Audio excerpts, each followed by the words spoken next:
Malcontent News is a team of journalists, activists, and researchers with three key missions. A commitment to show an unfiltered view of the before, during, and after of key events, live, as it happens. To defend the First Amendment using our rights of a free press. And to amplify the voices of underrepresented individuals including Black, Indigenous, persons of color, and the LGBTQIA+ community. Our team is committed to seeking equality for all and holding those in power accountable. The easiest way to support Malcontent News is to bookmark our website at malcontentnews.com, like and follow us on Facebook, subscribe to us on YouTube, and follow us on Twitter, Twitch, Instagram, and in the Google News app. To provide financial support, you can become a patron, make a one-time donation through Venmo, or link your Twitch account to your Amazon Prime account and use your free subscription to subscribe to Malcontent News. Thank you for supporting independent journalism and for being a malcontent.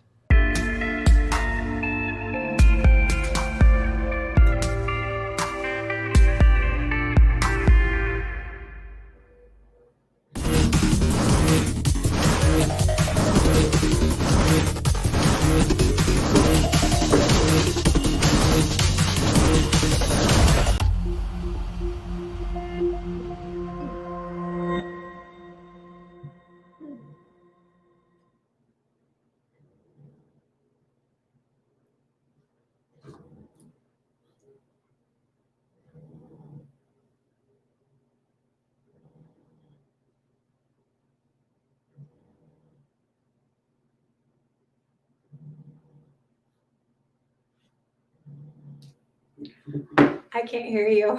I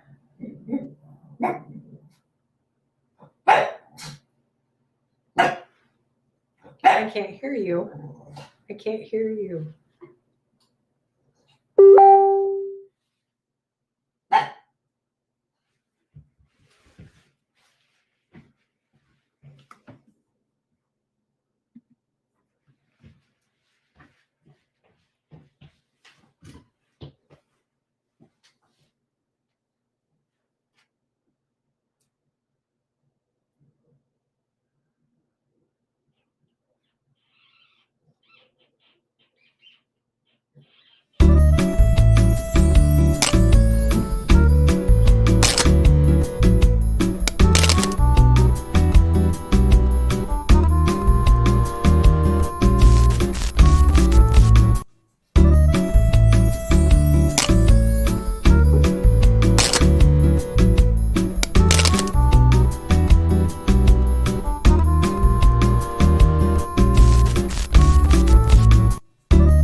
Can you all hear me now? Yeah. Can you hear me now? I can. Jennifer, I don't know if I can hear you now, though. You can't hear me? No, I can hear you now. Okay. All right, wait a minute. Let me know in the chat. Can you all hear? It looks like we had a frozen audio driver. It actually wasn't a setup thing. It just, we're running a little behind tonight if you haven't figured that out, because that's how friggin' thick the show notes are. There is so much news today. It's crazy. All good. Let me start all over again for you, Rashi. We're just going to do the tunnel. We're going to start over. Malcontent News is a team of journalists.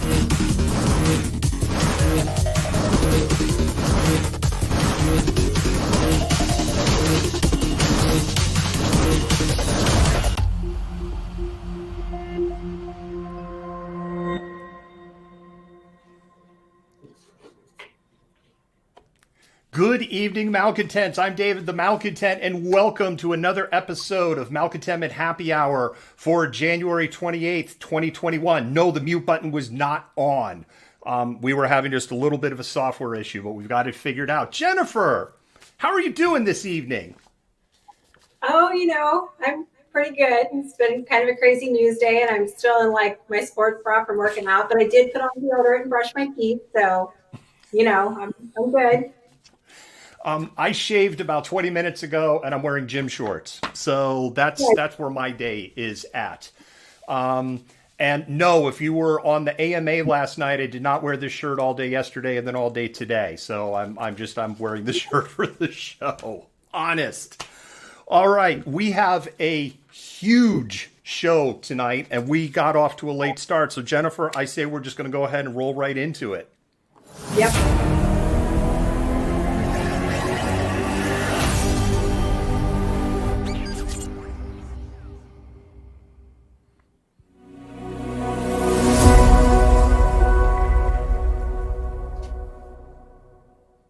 It's all you, Jennifer.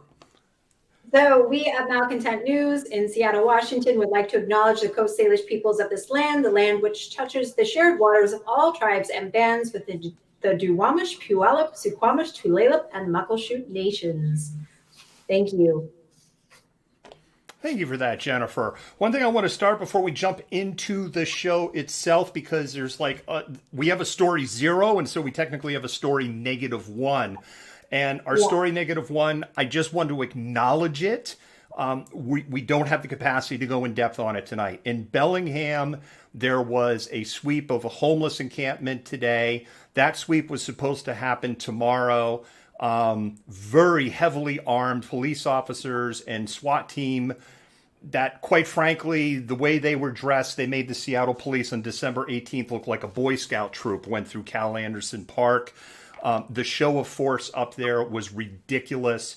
There was little compassion for the unhomed that are up there that were swept out by many officers not wearing masks in January in the middle of a pandemic, Jennifer. Yeah, no, I had read a little bit about that before we actually went on air. And they'd been like in the, I want to say like capital area, not capital area, but like City Hall. Yeah, City Hall and courthouse area up there. It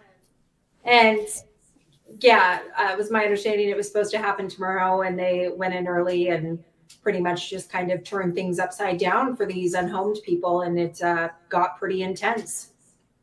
Yeah, unfortunately. And it didn't have to play out that way. And the failure of the system, the failure of the government, the failure in solving the unhomed problem, because the money is there. We've proven that out. And I'm talking about Bellingham versus King County. We just don't have the will to solve it. Yeah, no, exactly. There's a lot of lip service done to it, but nothing ever concrete is put forward to actually help people. It's just these kind of band-aids that are applied to assuage any concerns that citizens might have, but nobody's really pressed anybody to be accountable for these actions, and we just continue to run into the same problem. And just kick the can down the road, so to speak. Yep, exactly. So with that, we're going to go ahead and jump into our other story. But before that other story, we have a disclaimer.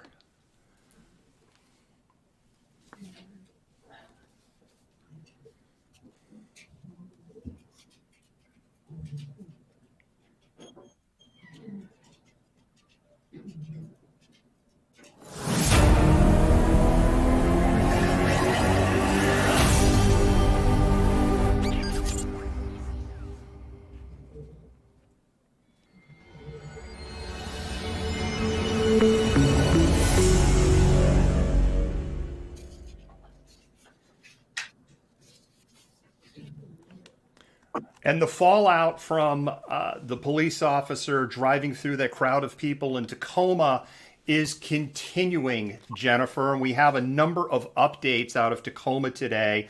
We're going to try to move through this as quickly as possible. Today, there was a peaceful protest, not anything associated with what happened on Sunday or with the group of people. This was a protest that was sanctioned by local area leaders, organizers in the Tacoma area. And unlike on Sunday, those organizers, the local organizers, were met with armed police, including armed with long guns. And the Pierce County airplane was circling endlessly over Tacoma while what looked like maybe 20 or 30 people peacefully protested today in downtown. Great use of taxpayer resources there in Tacoma. Yeah. There's so much that keeps kind of coming out about what happened in Tacoma that I it's just another incident of kind of like consistent issues with the police that continue to go unaddressed in the context of use of force.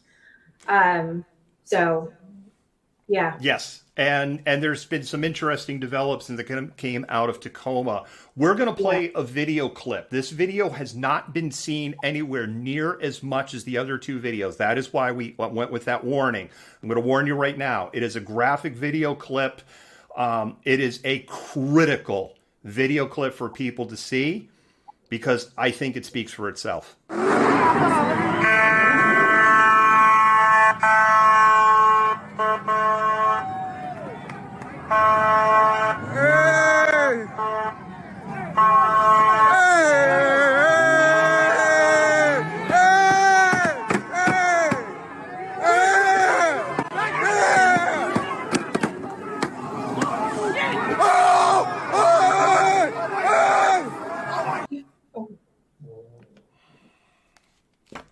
Tough video to watch. It's another tough video to watch from a different angle, Jennifer.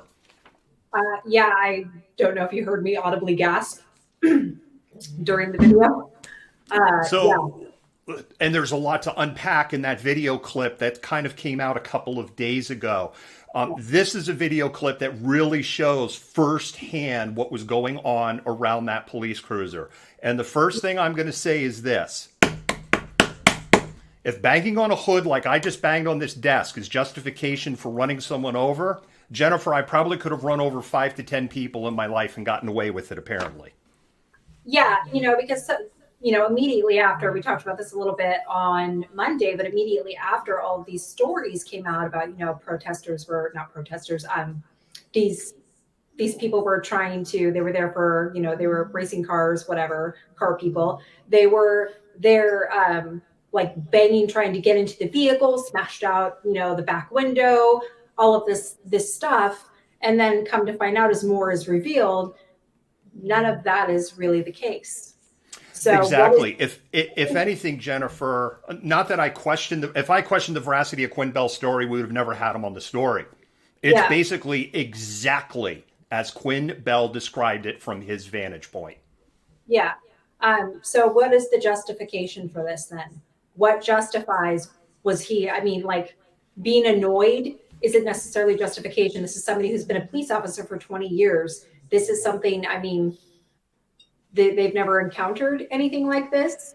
And that's the thing, right? Because I've really been operating in this space of, all right, big crowd, they panicked.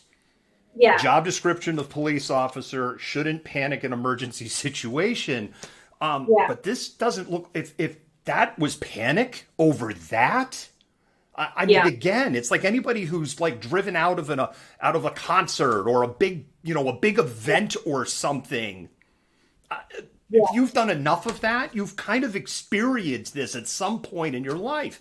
And normal people don't run people over when this happens. The other thing that video shows, Jennifer, clearly, window's not broken. Nobody punched, kicked, hit, nothing. I mean, it's literally, that's it. Yeah.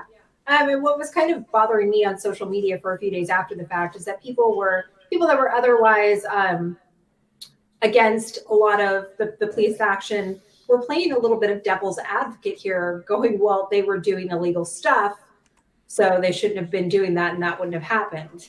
And I just can't get behind that argument because I see nothing that warranted that kind of response, regardless of what they're doing. Yep. And that video angle in particular kind of takes basically all question out of the scenario. Yeah. And we're going to have a little bit more about video as we run down the stories. The next thing I do is I want to report on, we made an erroneous report. We had erroneously reported that the more seriously injured individual had been released from the hospital, because from the sources that we had, including sources that were reported in other more mainstream news organizations, that was the case. That is not the case. The more serious person, at least at 5 o'clock today, was still in the hospital. And we apologize for repeating information that was incorrect. I have said many, many times, if we don't have accuracy, we have nothing. And so for that, I apologize, because we have really worked hard to try to get this particular story right. Jennifer, another thing that's come up on this one, the Tacoma Police Union has issued a scathing rebuke to the city, calling it what they feel is the city is bowing at the altar of mob rule with hints of racism.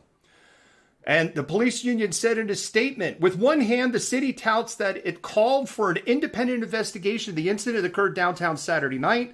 And with the other hand, the city passes judgment on the involved officer and all Tacoma police officers by again implying wrongdoing and criminality spurred by racist tendencies. They go on to say, enough. The involved officer, a decorated 30-year officer, a member of the Tacoma community with a stellar record who hails from Southeast Asia, is not a racist criminal. He is a human and a dedicated public servant who reacted to a violent mob trying to do him harm, unquote. That is the equivalent of saying I'm not racist because I have a black friend. Thank you. And here's the other thing, because the part in the video that we cut, because we would probably get taken off the air if we showed that video, the people that were hit, or the person that was hit and injured the worst, is either light passing BIPOC, or as they look candidly as white as me, and I'm as white as Wonder Bread. And the only people that I've heard trying to make this a racist issue is the police and the people trying to defend them. Yeah, well, they clearly felt it necessary to divulge the police officers' ethnicity as part of their argument against this potentially being a racist incident. And I'm not going to stand up here and question their record, right? Yeah. Look, people fuck up. What's the F-bombs? This is written. Right? And I think that's kind of what happened here. Was it frustration? Was it, I'm out of here in a few months and I want a little, because I'm sick of this crap? I mean, we don't know. And we're never going to know what was in their head. But watching particularly the video we just ran, I am not buying I was afraid for my life. I'm just not buying it.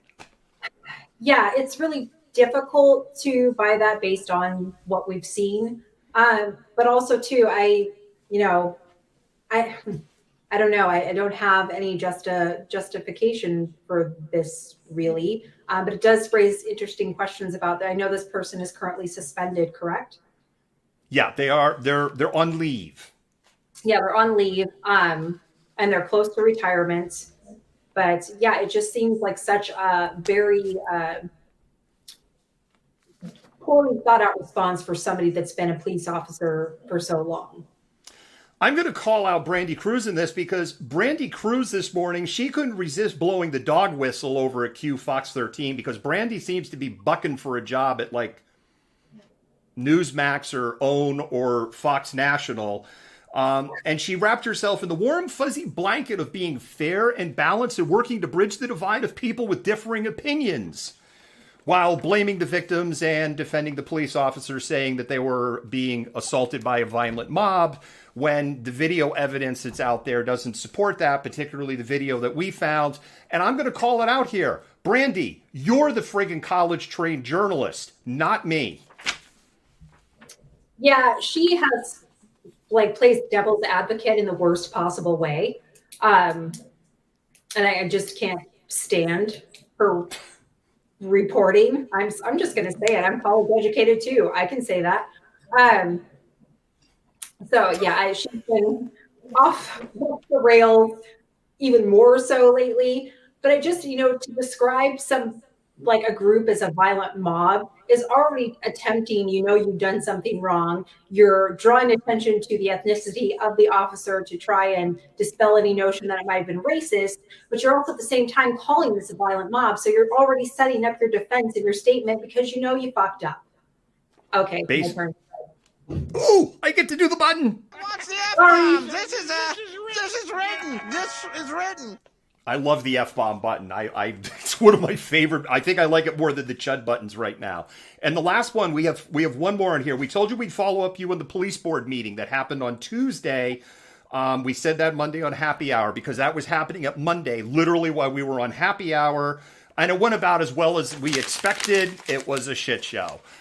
With basically my understanding was the deputy mayor or vice, I can't quite remember their title that they go by because they're called different things in different cities, trying to get back on track on this isn't an issue about street racing. This isn't an issue about racism because this isn't even racism. This is about a police officer that ran over a group of people. Can't we talk about that, please? And they couldn't. But we learned something else in this meeting, Jennifer. What's that? There's no dash cam or body cam video. Isn't that amazing? That's so surprising to me. Like, I would feign shock, but I don't think I could do it right now. Hallelujah! Holy shit! Where's the Tylenol? We'll keep following this. We'll keep following this train wreck of a story because it really, it just. And the thing is, Jennifer, I read the comments and it's like diving. I don't understand why this is politicized, this particular incident. It hurts. It got super political really quick. And I think it's because there's not currently political chaos occurring at the moment. So they need something to latch onto. Well, there is a lot of political chaos, as you know. Malcontents, our show notes for Insurrection Update is 12 pages long. And so with that, I think we need to do a little pause for the cause, Jennifer, and go into our next segment.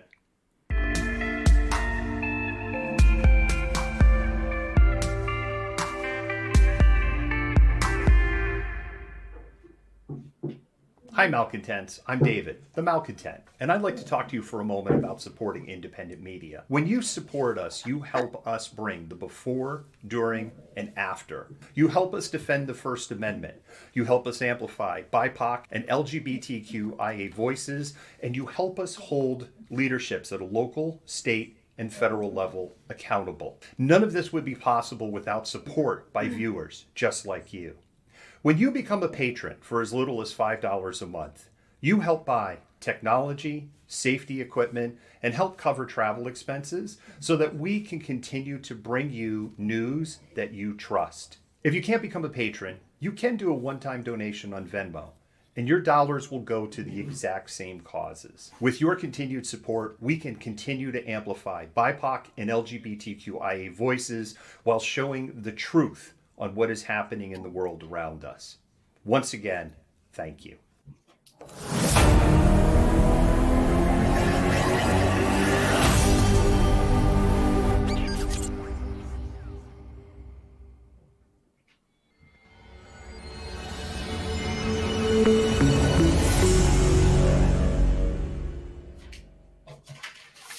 All right, mods and admins, this is a little reason why the show was a little stark, because Jennifer and I went rogue this afternoon. There were so many news stories to cover.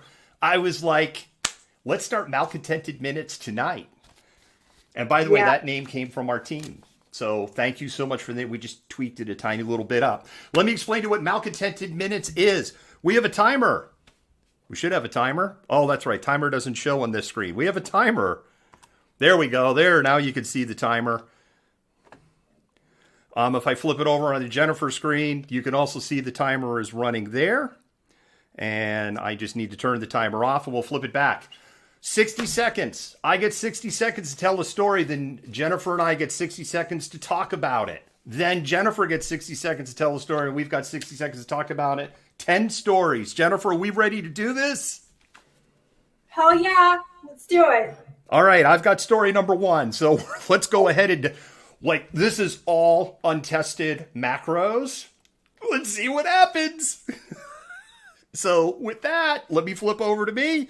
We'll start the timer. Here we go. Story 1 takes us to Lawrence, South Carolina. Jennifer, Lawrence used to be the home of the nation's only Ku Klux Klan museum. The former segregated movie theater was called the Redneck Shop and was a meeting place for white nationalists and full of racist memorabilia. Reagan Freeman has raised over $375,000 to document the struggles of Black Reverend David Kennedy to win over the hearts and minds of the Klan members, even as they contemplated killing Kennedy. No association to the Kennedys. The Redneck Shop is being converted into a museum and a place for where BIPOC can meet while raising awareness of racism. And it is called the Echo Project. And guess what? I did that in under 60 seconds, Jennifer. So it's your time now to go ahead and talk about it. So I think that's particularly interesting. And I like the idea of this reclaiming these very racist spaces and doing something positive with them in the context of BIPOC people. I think that's a really good kind of an affront to racism, which I totally dig. And I think that's a really good kind of example for moving forward with things like, what do we do with Confederate statues for those who are like, we need to keep them because it's history? No, you put them somewhere and then you talk about them, about how they came to be and what they represented. They don't need to be out in the open and be these kind of these things people idolize and valorize. You put them somewhere and talk about them. So I'm totally down with that. I think that is a fantastic kind of good thing to happen. It's a great story. It's a story that I really like. Don't worry, the timer's still running, Malcontent. You'll hear the buzzer. It's a great story. It's a story I love because it's BIPOC, it's history. It's just like this one just checks all the boxes for me. And with that, Jennifer, I think we're going to turn it over to you in story number 2. All right. So the Chinook Nation might be paid for land seized in the 1850s. The U.S. Department of Interior will have to reassess its decision to deny the Chinook Indian Nation the small sum it awarded 50 years ago for the vast territory surrounding the lower Columbia River, where their oral history says they have always lived. In 1970, the Indian Claims Commission awarded $48,000, which is really small and pretty common for the Indian Claims Commission, to the lower band of Chinook and Clatsop Indians, 2 of the 5 tribes that make up the Chinook Indian Nation today. The government put the money in a trust account where it has stayed, growing interest to the tune of over $500,000. The Chinook people have actually never seen a dime of that money. So the possibility that they will potentially get some money for the land that was taken from them is a really great thing. Now, if they could just get federal recognition back, they were given it briefly during the Clinton administration, then it was revoked by Bush. There's your time. Yep. All right, so now it's my turn to respond to it. Okay. This is great news. This is a story that just checks all the boxes for me. There are so many tribes in the country that are not recognized by the federal government and have, quite frankly, been completely fucked over. This is right. And to hear this story about potential recognition, getting their money, it's a shame they can't get some of their land back. I mean, that real estate in the Pacific Northwest isn't exactly cheap, Jennifer. So, And just for clarity, this isn't about recognition. That's just kind of my personal suggestion. But I think it's important too that we not talk about Native peoples as tribes, even if they're not federally recognized. We acknowledge them as nations because they are inherently sovereign nations that existed prior to Euro-American contact. And I appreciate you reminding me of that very, very much. And with that, I am going to move on into the next story, which is story number 3. Story number 3 takes us to Florida, Jennifer. This is our weird, wacky story. A very unlikely name in Florida man zone, and that is Phil Collins. No, that Phil Collins is Florida man. He is in a bizarro divorce battle with his ex-wife. Orenane Seavey, I don't know if I'm saying that name right. Seavey and Collins divorced in a very ugly divorce in 2016. It cost Phil $48 million. But he thought they had reconciled. Turned out she's been seeing another guy the whole time. Phil's not having it. And her and the other dude were living in Phil Collins's $41 million Miami mansion. There apparently were guns involved because, of course, Florida. Collins called the police saying his house was hijacked by an armed gunman. And Savici's not having it. And she is selling his gold albums, Jennifer, for $100 a pop. All right, wow. Go. Wow. Like, I don't even know what to say to this. This is so Florida. It's almost cliche. Wow. $100 a pop? Like where? On eBay? I mean, that's kind of interesting. Some auction house. I don't have it in the notes in the thing, but it's some auction house. That would be like the epitome of spite right there. That is like the apex, like example of spite. Oh, we're getting divorced. This is crazy. So I'm going to sell your gold records for $100 just to get back at you. I don't know. There's so much about this. Like, it's like I said, it's just that whole story just speaks Florida. And you'll be in my heart. Oh. Yes, you'll be in my... Okay, enough of that. All right, Jennifer, I think we can flip it over to you in story number 4. All right. So Barbarella quits the internet. And by Barbarella, I mean Pamela Anderson has decided that she is quitting social media. 2 days ago, I believe, or maybe yesterday, she wrote, quote, "This will be my last post on Instagram, Twitter, or Facebook. I've never been interested in social media. And now that I'm settled into the life, I'm generally inspired by reading and being in nature. I am free." Now, Pamela Anderson recently married her bodyguard. I think it was over the weekend, and was connected earlier to Julian Assange. She does regular interviews on Fox News and suggested that big tech companies want the masses to be distracted by their services so that they make money and have control over your brain. She concluded her post with various hashtags, including freedom, intimacy, and human connection. Your turn. Start the timer. She's an interesting person for me. She's always been an interesting person for me, and not because of her augmentation. She is this individual where I will feel very sorry for, because there's something going on in her life, and then 15 or 20 seconds later, I'll read some other story about her, and I'm just like, oh, for the love of God. And that's kind of been that up and down. I mean, of course, all of her stuff with Tommy Lee. I personally do not think she is taking a permanent vacation from social media. We have seen so many people. I mean, I know people in my own circle have said they're taking a social media vacation. I'm done. And then, 6 months later, they pop back up again. So I'm not fully convinced, Jennifer, that she is going away. That's my take on it. Me either. I think we're about out of time. We are. I caught it right at the thing. I'm seeing your feedback on the buzzer. We will change the sound effect. People don't like the buzzer. Oh, okay. So it's interesting feedback. All right. So with that, we're going to go to story number 5. Story number 5, pioneering AIDS researcher and Dr. Joseph Sonnabend died this week. Sonnabend died in London at the age of 88. He first noticed a strange pattern of illnesses and deaths in the 1970s at his private sexual health clinic he ran for gay men in Greenwich Village. Sonnabend originally came from South Africa, then went to London, then went to New York. He sounded the alarm on AIDS, although it wasn't called that at that time, as far back as 1979, and he said nobody would listen to him. In 1983, he co-founded the AIDS Medical Foundation and later to become the American Foundation for AIDS Research.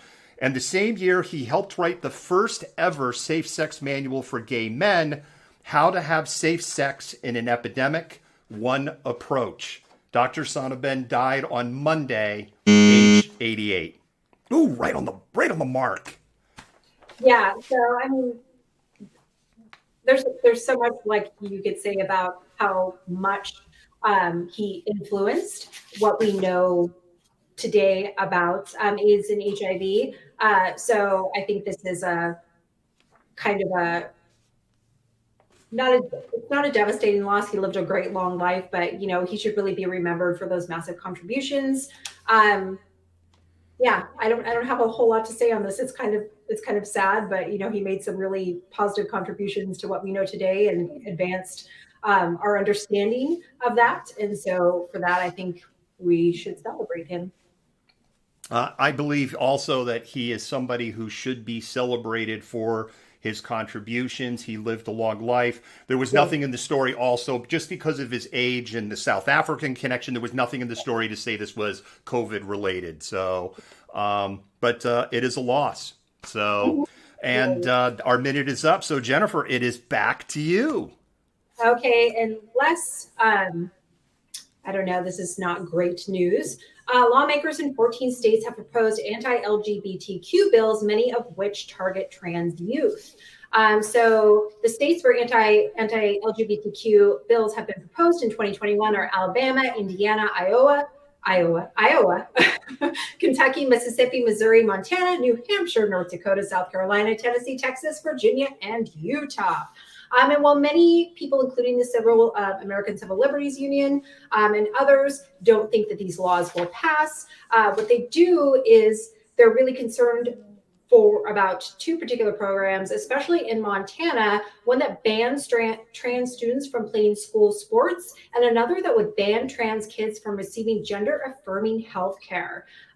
Both bills have passed in the Montana House and will soon reach the Senate, which is highly problematic. And like I said, activists and advocates don't think these laws will actually get passed and enacted. But, you know, the kind of fear that they're instilling in trans youth is extremely problematic. Yes, this is one of these things that it just makes me go, yuck, Jennifer, like gross. I've talked many times on the air. I just don't get it. And I can't even say it's about my upbringing. My father was unbelievably racist. He was a liberal, but he was wickedly racist. My mother could be unintentionally racist, and me and my siblings, we kind of just like, oh man, but it's unintentional. You know, it's one of those, she doesn't know better at 90 years old. And it's not going to change. And I love my mom, and I don't want people, hey, your mom. No, but I don't understand this. I don't understand why we just can't have equal, like, what do we care what's in someone's pants or how they identify that stuff or what goes on in their friggin' bedroom between two consenting adults? I don't get it. Sorry, I was looking up something. No, I don't quite get it either. And this whole kind of like, we need to just start dismantling more than we already have. But there's so many people, especially of an older generation, that really want to keep these gender stereotypes and gender roles in place. And there's just really no space for them anymore. And I don't understand why this is consistently a battle. I fully expect biblical arguments to come out of this soon, even though, you know, we're separation of church and state. They never seem to escape us. All right, so we're going to go on to story number 7. And story number 7 brings us to Portland, Oregon. This is going to be a video segment with this one, and this is a very hard video to watch. You've been warned. Brian Miller is facing multiple charges with hate crime tags in Portland, Oregon after berating and attacking an Afghani store clerk on Tuesday. We have a video of the incident. Again, a warning. This is really hard to watch. Is that how we do things in America, Afghan? Al-Qaeda? Osama? 1440 Southeast Division. You put it on YouTube, you can tell them what America's My name done is Abdul with you and holding your ABDUL. wrists. and I'll fucking shoot you in the back. Is I this got like this? Oh my god, where is police? Where is police? He came to me. He came. Really hard to watch. He was uninjured in that attack. Jennifer, unpack it for us. Yeah, so I actually, when you sent me that video earlier today, I was at the barn where my horse is with my mom, and she was like, oh my God, what are you watching? Where do you get this stuff? And so I was explaining to her, and it's just so much of this, what we continue to see from what appears to be, from my understanding, this white man who's espousing this really heavily racist rhetoric and sense of entitlement because he's angry about something, and thinks that for some reason he is exempt from any kind of consequences for these actions. So it was extremely alarming, extremely troubling. You could tell the man that was experiencing this, or the person, was starting to get more concerned as the video goes on, because the actual video itself is about 4 minutes. So yeah, I just, I don't know. Gonna call time. I don't know. And we're gonna take you over to story number 8. Oh, Gad, what the heck just happened? I don't know. There, you get bonus time. I restarted the clock for you for story 8. All right, so we have. Here, what are we doing? Can I start now? Yes, go. Okay, so we have a growing field of mayor candidates for Seattle, including homeless advocate Colleen Echo Hawk.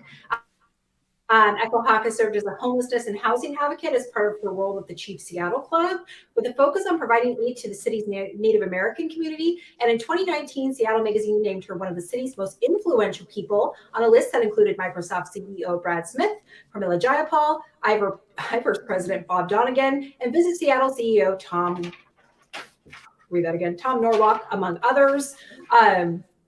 She also serves on the Community Police Commission and as a board member for the Downtown Seattle Association, and founded the Coalition to End Urban Native Homelessness, which people don't know, there is actually a very large population of homeless Native people in Seattle.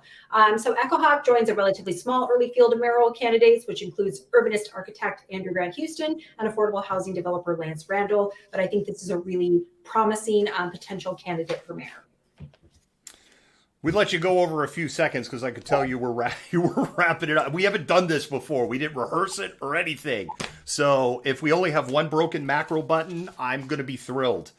I'm excited for this. Again, this is something, it's indigenous. Her track record in homeless advocacy is absolutely amazing. I'm going to let the timer run about 45 seconds. I didn't turn it on for about the first 15.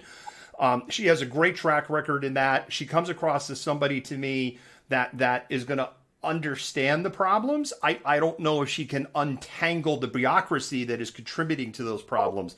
Jennifer, I've said to you in private, and I've said on air here, I don't know why anybody would want to be mayor of Seattle. But we could certainly do worse than Ms. Echo Hawk as somebody to try to point this city in a better direction, because Mayor Durkin just hasn't delivered a one darn thing she said she was going to deliver. My septum ring is being a pain. Yeah, no, I agree. And to have somebody that is very committed already to the cause of helping the unhomed and recognizes just how much that impacts multiple communities, including Native peoples, is a huge thing. All right. I'm going to go to story number 9, and we're going to find out if we have more than one broken macro when I run this story. So let's see what happens. Nope, we just have, right now it's just number 8's broken. This is mine of the my last story for tonight. It brings us back to Portland and the bizarro story, Jennifer, and the strange saga of Mayor Ted Wheeler and Lori Carey Cadino accosted Wheeler over the weekend And the mayor ended up pepper spraying the personal injury attorney. It was the battle between the lumber baron and the cow baron. I mean, this is like so Oregon Trail 1800s. Today, Cadno made a statement that said, "I am remorseful for my decision to confront Mayor Wheeler on Sunday, January 24th, and I'm sorry he felt the need to use pepper spray." Wheeler said after receiving the statement, "I now consider this matter closed." So we have one story that's like just screams Florida, and then one story that just screams Oregon. I've got no words for this, really. Like, honestly, I don't know. Help me out here, because I've got no words. This is insane. Okay, so if you have no words, we'll restart the timer, and you can go ahead and do story 10. Yeah, that was a lot. So I don't know how many people have heard about this, but this story is absolutely insane. So this Texas police chief was exposed on Facebook for having 2 mistresses. These weren't actually mistresses. These were women he was trying to marry while already married and having a couple other girlfriends. His name is Jason Collier, and he was the chief of the Stinnett Police Department. He's since deleted Facebook, commemorating his anniversary with his wife, Opal, who he was cheating on with multiple women. And there's the woman that called him out. There's actually a post. She actually posted a picture of their engagement. And so then these other women got on and were like, hey, one's like, I'm engaged to him too. She starts sharing screenshots. Another woman comes on there. And that's the buzzer. It's insane. The story is insane. I'm just going to say this. This is not that uncommon. And if you talk to your female friends, I mean, it might not be to this degree, but this happens quite a bit. I just remember like Tiger Woods. Like, I'm going to go Tiger Woods. I'm going to go Tiger Woods on this one. I like remember right when it all came out and how many people that Tiger Woods was seeing on the down low. And I'm like, how did you keep this all straight in your head? Where did the energy come from? It's like, Yeah. And this guy had so many elaborate lies going on. And then so finally, when the woman he was most recently engaged to caught on, he was like, oh, I'm going through some personal things and I don't think I can see you anymore. Well, yeah, because you're married and like engaged to somebody else and have 2 other girlfriends. How do you have time? Where's Joey Greco when you need him? Oh, man. And that's it. We survived the Malcontented minutes. Malcontent, let us know what you think in the comments. What we could do different, or if you like this, if you're like, no, you don't like it. We are doing in-depth stories too. We have some in-depth stories. But there's so much we want to cover. And we were like, this is a way we could cover stuff and also sprinkle in some things that trying to bring a little bit of levity, at least into some of the stories we cover, because we cover a lot of heavy topics here. Jennifer, we're going to do a little pause for the cause, and then we'll go ahead and jump into the next story. Okay.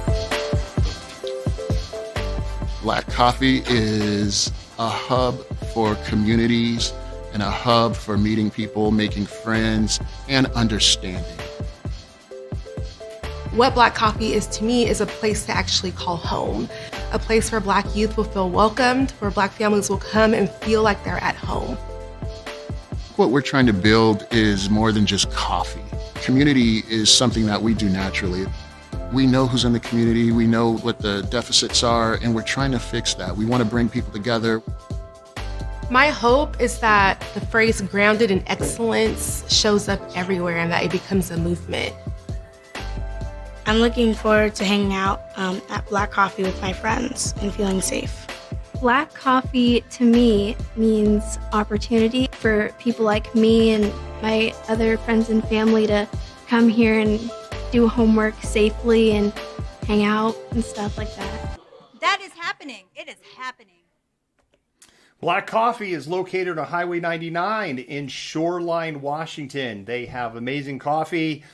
and they have amazing merch, and they have potato scones. I will continue to get the potato scones over there. I know I'm gonna have to like go get one for my son just so he can tell me how wonderful they are because I can't eat them. They're so. Renee is a fan also. Renee tried them on my recommendation, and Renee was like, damn. So I'm just saying. With that, we'll go ahead and jump into our next story.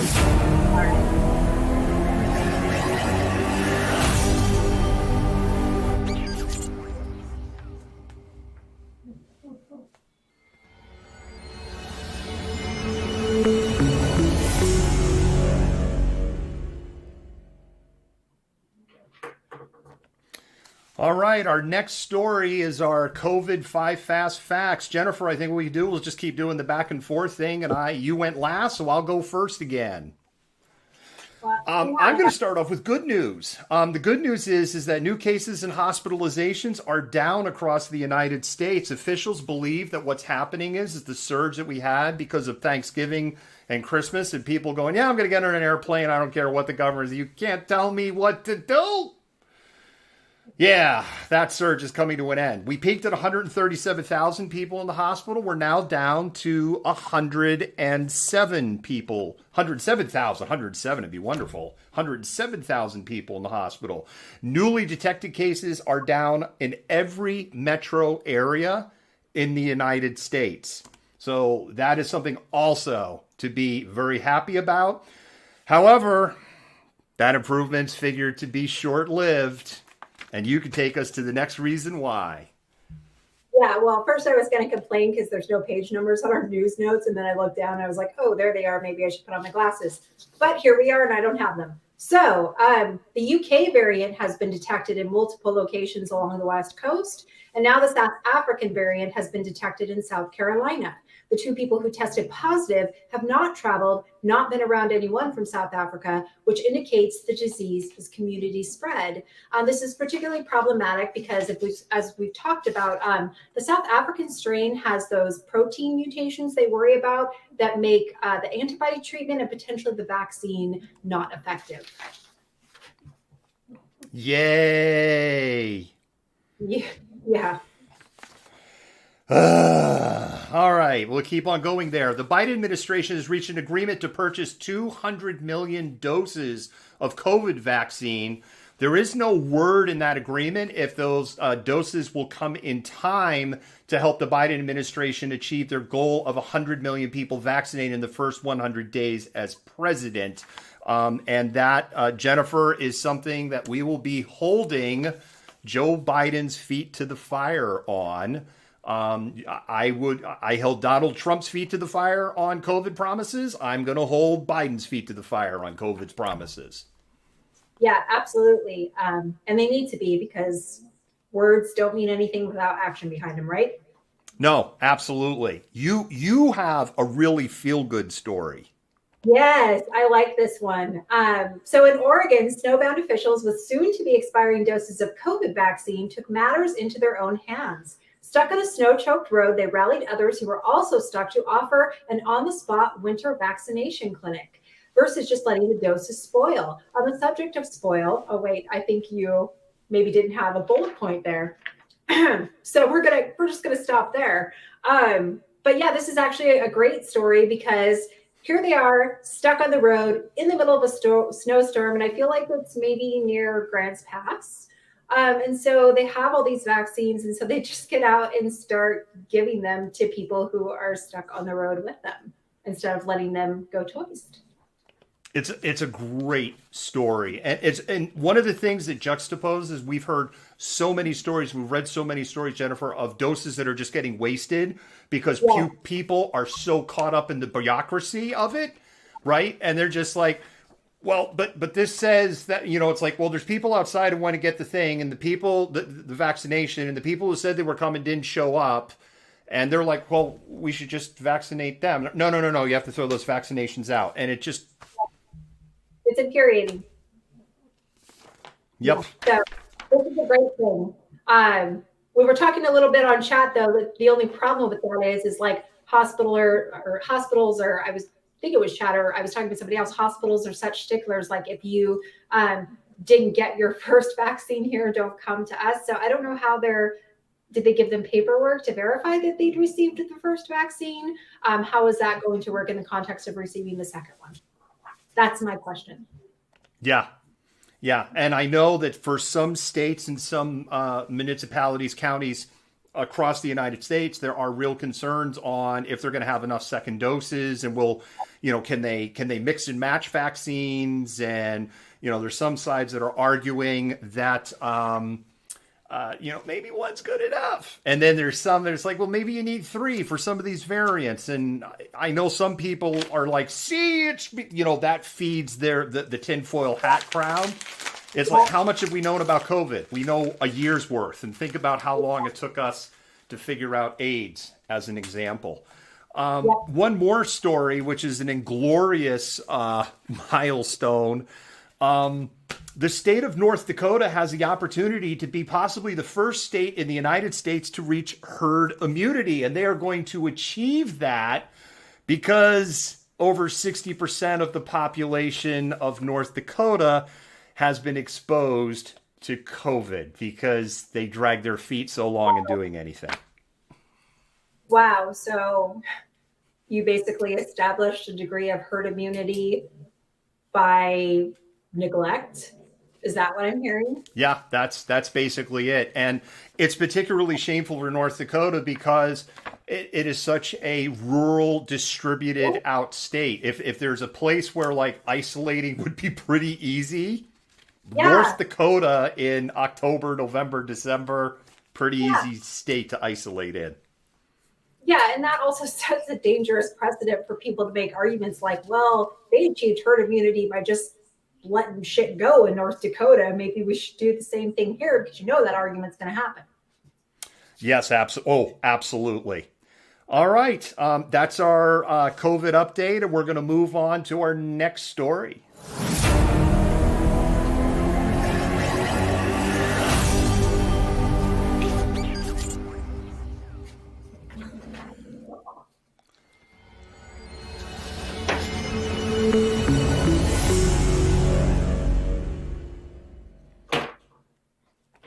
Hey, Jennifer, before I flip this over to you, Courtney, and for a suggestion on replacing the buzzer, was the sound of the dude getting hit by the twisted tea can.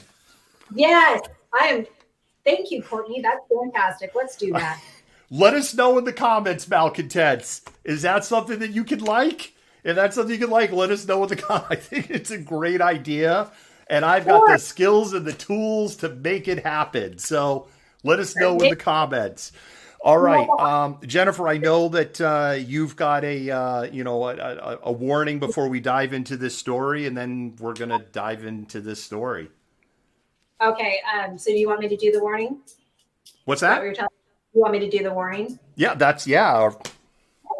So just kind of a warning for anybody that might be potentially triggered by this. This story covers a pretty intense episode of domestic violence. And so at the end of the story, I'll also give out the hotline number for the domestic violence in case any of you are potentially experiencing this and feel like you need some help. Yeah, this is a tough issue. Do you want me to roll the clip? Please do. Okay. Troubling story that developed in recent days involving now former Seahawks tackle Chad Wheeler. He was jailed over the weekend on charges of suspicion of domestic violence. The details are shocking. You can find them online. We've got links to the stories at PFT. The Seahawks, after I think just hoping they could let nature take its course, he was going to be a restricted free agent. You just don't tender him. You let him go. It never comes up again. They eventually had to act. They issued this statement, which I think was appropriate. And it was a day of a lot of people wondering why the Seahawks weren't saying anything, why the NFL wasn't saying anything. The NFL told me they were reviewing the matter under the personal conduct policy. But the details were so shocking that it cried out for something more immediate. And there were other players, current and former players, that were basically saying that this is not acceptable. Demario Davis, everyone that represents the NFL should speak out against this. And also Benjamin Watson said, let this be a wake-up call. And the NFL had its wake-up call with Ray Rice. I think that when we see guys like Ezekiel Elliott get suspended for 6 games, and I know it took time for it to happen. It didn't happen immediately, but he was never even arrested.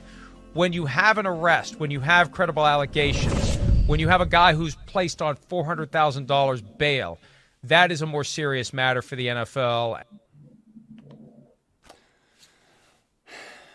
Wow. Just yeah. Yep. So yeah, Chad Wheeler, the now former offensive tackle, was arrested on what they considered suspicion of felony domestic violence in Kent. For reference, Chad is 310 pounds.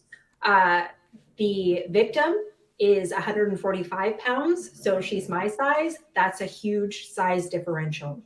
So police were called to the residence because she had actually gotten into the bathroom and called for help, because what happened is he had asked her to bow to him and she refused. So he choked her unconscious and continued to choke her. And when she finally came to, asked, "Wow, how are you still alive?" She then went into the bathroom, called some friends, called the police. When the police found her, she had a bloodied face and a dangling arm. He initially was resistant. They had to tase him, which basically did not affect him. And finally, they were able to arrest him. So he was released on bail. Of course, his bail was $400,000, not something most normal people could afford. She's said that he was not on his bipolar medication, which has been an issue. He has since come out and apologized and said that they are both getting the help that they need. This is particularly problematic, though, for a couple of reasons. First, the way in which the Seahawks addressed the issue. They basically just punted on it and gave some, something that equates to thoughts and prayers. But also because if you look at statistics, and I was looking at statistics today, even back in 2016, I couldn't find any more current reports, 31% of people convicted or accused of domestic violence reoffended within 3 years, and 44% reoffended within 10 years. So domestic violence, I'm a survivor, usually does not happen in one isolated incident. So you have to wonder how long this has been going on. When you're a victim, you want to make excuses for the person that is abusing you. Oftentimes they apologize, you believe it, there's this weird cycle that you get into, and things get better for a little while, and then things go back and sometimes get worse. This is something that needs to be taken into consideration and talked about more publicly, I think, because there's a lot of shame involved with being a victim of domestic violence. And, oftentimes when you come out, I had an incident where I was choked with a seatbelt, and a cop was extremely condescending to me and said, "Why did you stay? Why have you stayed this long?" Basically, if this was ongoing, or "I don't see significant marks on your neck." It escalated into stalking. So, usually there are other behaviors that accompany this that we can't just chalk up to one manic episode, which is what he called it. So again, he has since publicly apologized, chalked the incident up to a manic episode. He also stated that he and the victim are currently getting the help that they need. The Seahawks, however, took a really long time to come out with a statement. It was extremely disappointing, extremely really weak in its condemnation of the situation and of what happened. They just basically said they were saddened and that, they basically thoughts and prayers to the victim. And he is no longer with our team. So, they basically punted it down the field and was like, "Oh, he's not our responsibility anymore," which is also problematic because the NFL and the Seahawks in particular have a really huge female base. So to really kind of minimize that and come out with such a very disappointing statement was really frustrating to see. But I also would just like to take a minute to note that if you are experiencing issues with domestic violence, you're not alone. There are people that you can go to talk to. I know it's scary. I know it can be hard to get out of, and I know it's difficult to talk about. So there's a 24-hour National Domestic Violence Hotline at 1-800-799-7233. But also, if you feel you're in a situation where you need a restraining order, even though it's a little more difficult during COVID, there are actually advocates that will help you within the court system get you into some kind of safety and make you feel a little bit better about your situation and moving forward. And you know what? I'm always here if anybody needs to talk. I've been there. I know it's hard, and I would be happy to listen. So there you go. Jennifer, I have several thoughts, and thank you for bringing this story to us tonight. We elected not to show the pictures of the victim. It's victim porn. I feel it's disrespectful to the victim, and they're just awful. The pictures, she is unrecognizable. What he did is unfrickin' believable to her. If you can go find it somewhere else, they're out there. We're not going to show it. The NFL's and the Seahawks in particular, right? Because I don't know how much is good, how much Goodell and the NFL office is involved in what Seahawks are handling this. So don't exactly know where it's coming from, but the handling of this has been terrible. That statement was like a non-statement. It's kind of like, well, we're getting rid of them anyway, which in that clip, right? Even the talking heads in the clip from NBC Sports were positioning it that way. It's like, no, it doesn't work that way. He played on your flippin' team. And you've pointed out a lot of good points, right? NFL has a huge female fan base. They do, they do the breast cancer with the pink uniform, pink gloves and boots and trim and yada, yada, yada. And it just feels like positioning. And I wanted to run this feel-good story like what Anheuser-Busch is doing with their Super Bowl ad money. And I'm like, no, ick. And it's literally ick to me now, not because of Budweiser, not because of you can go look it up. Budweiser's doing stuff, but it's the NFL and it's just because Jennifer, this has been going on for years and years and years, right? We go back to Ray Rice in the elevator. They tried to sweep that under the rug and make it go away. And then even when it came out, or let's even go further back with the dogs. I don't want to get his name wrong. Who's the guy he went to prison for it? Oh, Michael Vick. Michael Vick, right? Yeah. Michael Vick with the dogs. And he got to go play again. Yeah. Like, what?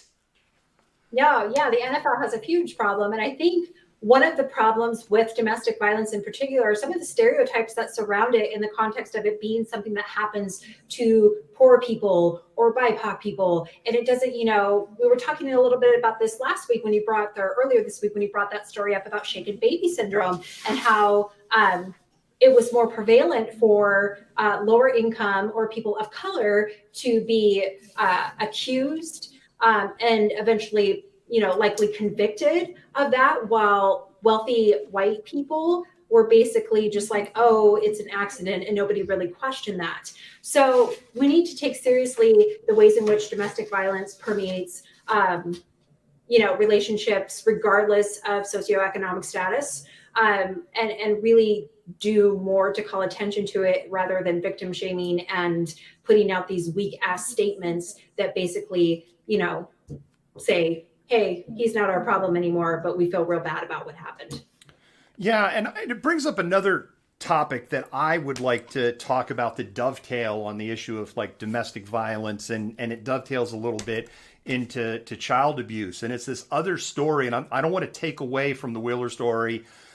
He's in jail on $400,000 bail, and we're seeing the abuser cycle statements coming from both of them. Oh, we're going to work we're trying to get the help that we need, yada, yada, yada.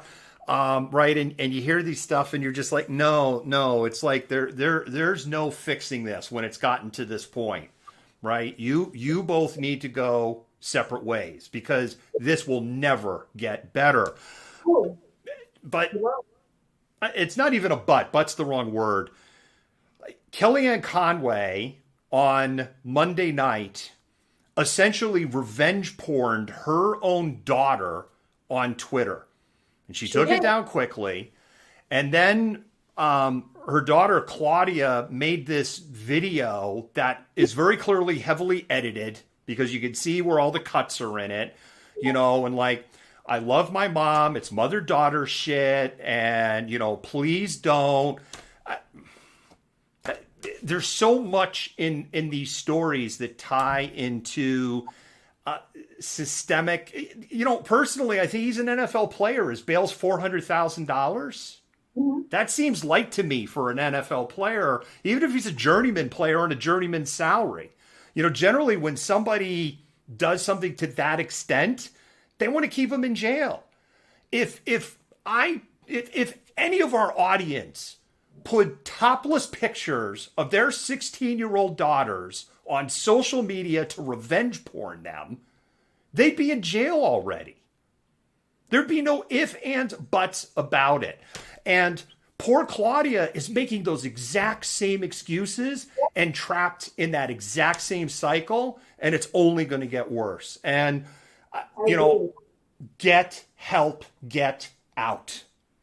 And that's, I know it's easier said than done, but there are resources available. But yeah, no, I could never imagine. I have a 16-year-old daughter. I could never imagine, no matter how mad I've ever been at her, and I've been mad at her, that I could ever even fathom doing something like that. That's just such a gross thing to do to your child. It is. And with that, I think we're going to go to our final story. Okay.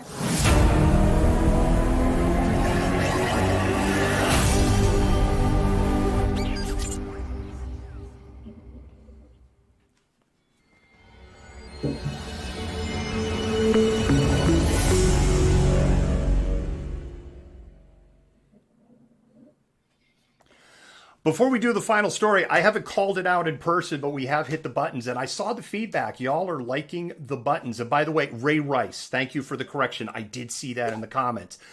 We do read the comments, and this new form is actually allowing, I think, both Jennifer and I to skim the comments a little bit more on the back and forth on the cameras.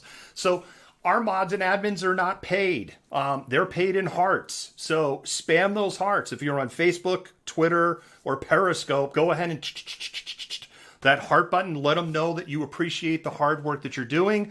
If you're on our other channels going, I can't spam hearts, then you could just put like, I love you mods, love you admins, love you crew, or, you know, big long string of hearts, and let them know that you really appreciate the work that you all are doing. And we've been moving fast on the stories tonight, and there's just been some great comments. Jason, you made a great comment. We were moving and I couldn't get a chance to kind of acknowledge it. It made me giggle a little bit, one of your comments, and I had to keep it on the inside because we're live. Jennifer, it's our favorite part of the show. Oh, man.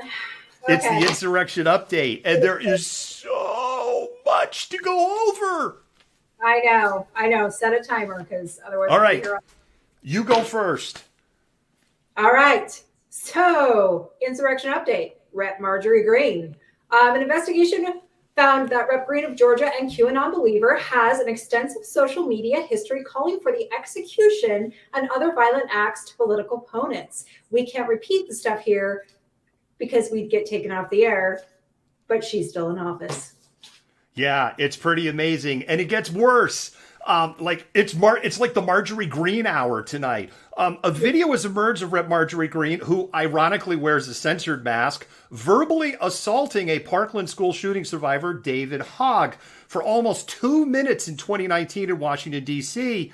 Her dialogue includes stating to Hogg, who survived a mass shooting at school, that she has a gun in her purse, and asking him why he is using children for politics. Hey, Marjorie, save the children. QAnon. Hello? Who's using children for politics? Oh, she's an awful woman.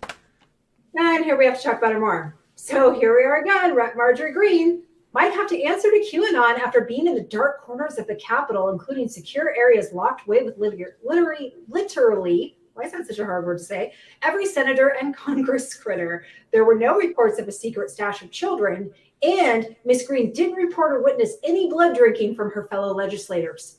You'd think that the secret Capitol bunkers would have some supplies set aside for emergencies. You would think that, but, you know, because that was one of her campaign promises that she was going to root this out. And she found nothing. I find that hard to believe. Maybe she's a blood drinker, QAnon folks. Wait, there's more. Congress critter Jimmy Gomez of California has stated he will introduce a measure calling for MTGs, like we need to start saying MTG, to be expelled from Congress because she is unfit and dangerous due to her past comments and her beliefs. That's the understatement of the night. Oh, goodness. But wait, there's more. Again, MTG, who is so fond of wearing a censored mask, particularly when speaking on the floor of Congress, had a TV crew she invited to cover a Georgia, I'm lost on my page here, a Georgia town hall with the rest. WRCB TV reported they received an invite to attend, and when they asked her a question about Rep. Jimmy Gomez's resolution to expel her, her handler, people handle her, they're not doing a very good job, told the reporter and crew they had to leave. When they presented their credentials, ID, and invite, the sheriff deputy there threatened them with arrest for trespass. So much for the freedom of the press at a government function. Way to go. Hallelujah! Holy shit! Where's the Tylenol? She is quite the piece of work. But wait, there's more. It's the gift that keeps on giving, Jennifer. Is it though? Because holy crap, it just keeps going. And a big middle finger to the American people. The Republicans have nominated Rep. Green to the House Education Committee. There's no word if that will include magic spells and potions that are not demonic, or flat earth theory in the education programs that she wants to present, or blood drinking and you. God help us all. That's all I have to say. All right, you get Josh. I don't like this guy. Okay, Senator Josh Hawley apparently wrote a column that was published in defense of militia members after the Oklahoma City Murrah building bombing. If you don't remember the OKC bombing done by Timothy McVeigh, the dead include numerous infants and toddlers in a daycare center on the lower level of the building. The attack was so heinous and tensions within the Middle East so high, Hamas did a press release basically saying, look, we know we bomb buildings, but a daycare center? No, we wouldn't sink that low. Out. That is true. That really happened. About 4 hours after the bombing, Hamas did a press release basically going, not it, and anybody who would bomb a daycare center is a human piece of shit. I remember that vividly from back in the day because that's what everybody immediately thought when that happened. Is there was so much tension with the Middle East. There was, active terrorism and bombing going on, and that was immediately where everybody's home thoughts went. But yes, Josh Hawley is apparently a fan of blowing up little children. What a guy. I start off with your favorite person. Oh, love her. But I know you love her, but you get, because we're going the back and forth thing, so you get to get some of her here. Lauren Boebert. Don Winslow compiled a series of Lauren Boebert tweets on Twitter leading up to the insurrection, which doesn't really paint a very favorable picture towards her declaration of being innocent little lamb caught up in all of this storm. On January 2nd, 2021, Jennifer, she tweeted out, great words with President Trump tonight. Get ready all. Keyword there being with. January 5th, 2021. Remember these next 48 hours. These are some of the most important days in American history. I think the key tell there, Jennifer, is the 48 hours. Yeah. January 6th, 2021, 8:30 a.m. Today is 1776, which we know was a calling card for people that wanted to be in the insurrection. January 6, 2021, 12:28 p.m. America's depending on us today. This is something I don't take lightly. I will fight with everything I have to ensure the fairness of the election. When she sent that tweet out, the Huns were literally at the gate. And then January 6th, 2021 at 2:18 p.m., the speaker has been removed from the chamber. Now, that one a lot of people know, but here's the new thing that we've learned about that tweet. Everybody in the House and Senate was told not to tweet out or tell anybody through any means the location of lawmakers. She was told not to do it, and she did it anyway. Yeah, none of this bodes well for her if you put it together. That and, the reconnaissance tours. She's a real piece of work, and it seems to me that MTG has kind of taken her under her wing, because the day after MTG, the video emerged of her mocking David Hogg. Of course, Lauren Boebert, my favorite representative from Colorado, had to dive in because, she's her. And she mocked Hogg for being, quote, tough enough. In a tweet, she wrote, quote, David, please. We all saw how tough you were when questioned face to face. Give your keyboard a rest, child, end quote. And of course, this is a bit surprising considering during the Great War or whatever she was, hoping to take part in, Lauren hid in the basement with the rest of the Congress critters and didn't wait to meet with her constituents on January 6th. Giant shocker. It's pretty amazing, right? Her, Josh Hawley, Mo Brooks, McCarthy, they all went and hid in the basement. Oh, not a good throw. I'm getting good at this. Why didn't they want to go meet with their constituents, Jennifer, and hear their grievances, as it says that they have a right to do in the Constitution? I know that Malcontent does not advocate violence, but I don't think it would be a bad thing for her to potentially just get put in a chokehold for a couple minutes, just because. I'm just saying. I see in the comments about the tours. No, it's been confirmed. She did a large group with the tour group on the 5th. And there is on Lauren Boebert, and there's a lot of questions on whether her mom was part of that group. Her mom was in the Capitol during the insurrection. And there are a lot of people that have a lot of video that seem to really indicate that mommy was directly involved not only in the insurrection, but providing intelligence to people. Yep. So it's not allegedly. All right. Then we're going to go to the next section here. My Pillow CEO, Michael Lindell. Former alcoholic, former coke addict, and now a Trump addict, was smothered by Twitter. You see what I did there? I forgot to bring a pillow in here with me. I wanted to go like that to the camera. Was smothered by, you have to visualize it, by Twitter, receiving a ban for his continued posting of QAnon and on, and baseless allegations of election fraud. You hear that? You hear that? That's the sound of another chud. It's a cannibalistic humanoid underground dweller.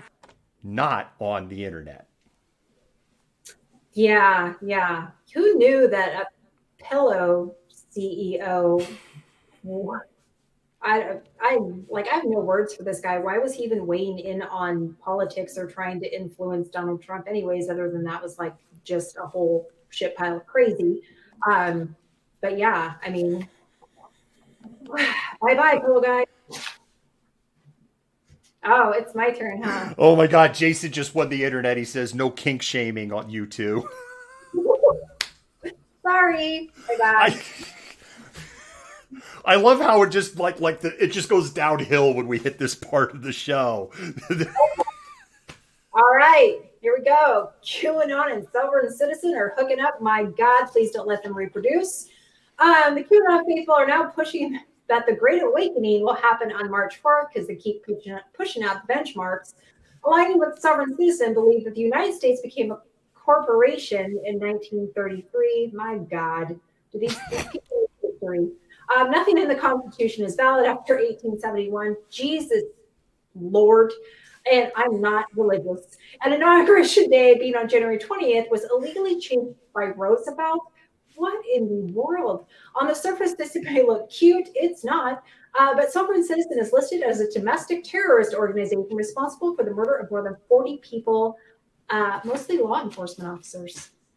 Yeah, they're kind of this really scary organization of people who got their constitutional education from like the basements of 4chan and 8chan and Gab and YouTube videos. That was an insane trip I just went on there. They believe this stuff. And they believe that they do not have to answer to any of the laws of the United States, and anything basically almost anything passed since 1871. And like, so they, they get pulled over for speeding. They're like, I don't need to have it's not even like, I don't have to give you my driver's license. They're like, because they'll get pulled over like they don't have a license plate on the car and they don't have any pin. And they're like, I don't need to have any of that stuff. What do you mean? Yeah, that was like so much.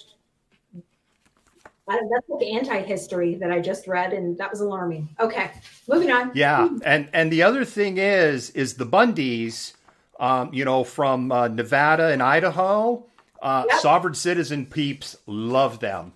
And some of the people that were at the Bundy Ranch in Nevada, 2 people, they were the ones who did a mass shooting in executed a few police officers in Nevada and then went into a Walmart and I believe killed 2 more people there. They were sovereign citizen.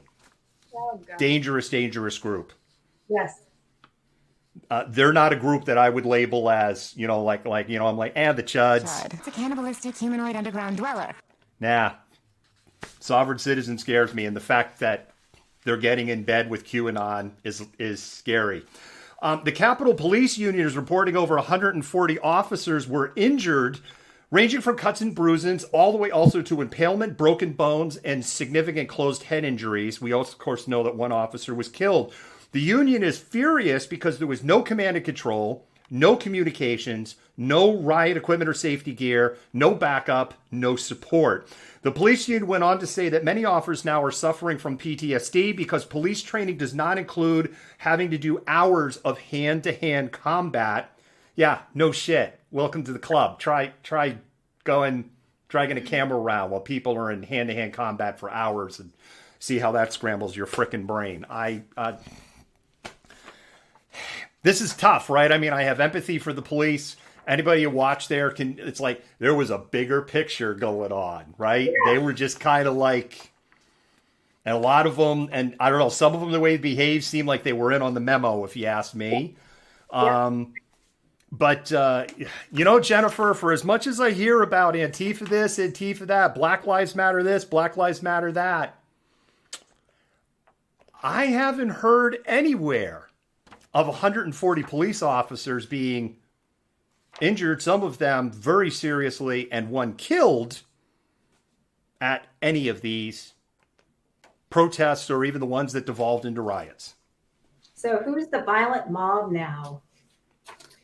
Well, apparently the fluffy vegan granola eating hippie, they don't own guns. We can just wipe them out in 24 hours. They just dressed up as fat plumbers from Florida and staged it all. Yeah. Okay. By the way, they have no jobs to buy all that Trump merchandise either if you buy into the Kool-Aid they drink. But I digress. You can take us to the next one because we have a lot to cover. Oh, this is funny. Damp sponge Susan Collins, Senator from Maine, and Tim Kaine, Senator from Virginia, have crafted a bill to censure former President Donald Trump. Yes, that is a great sound. So that he can never run for office again. This measure is seen as a backup plan if impeachment fails. And on the subject of impeachment, you're up. People were asking for the squeaky pigs. It's an interesting thing. Susan Collins doesn't even have a microspine, right? And she tries to advertise herself as this independent centrist, but she's in the back pocket of the Trump camp, and everybody could see that. And what the hell, Maine? Like, really? You gave her another term? Because I know Maine hated her guts. They actually had a decent candidate that was up against her. Yeah.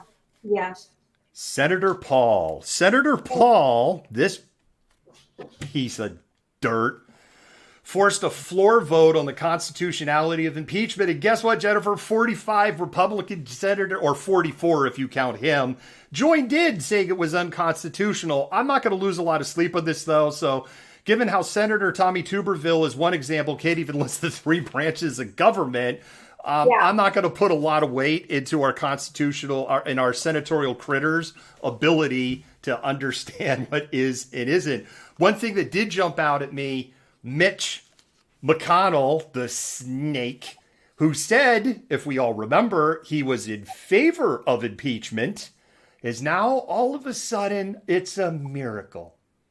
He voted to say it was unconstitutional. Yeah, we need to refer to him by his proper name, and that is Minority Leader Mitch McConnell. Let's not forget that. Yeah, this is no surprise to me that, he's back on board with the Republicans, mostly because the GOP is falling apart. And I think he sees this as maybe a last ditch effort to kind of show some kind of unity within the party where there really is none.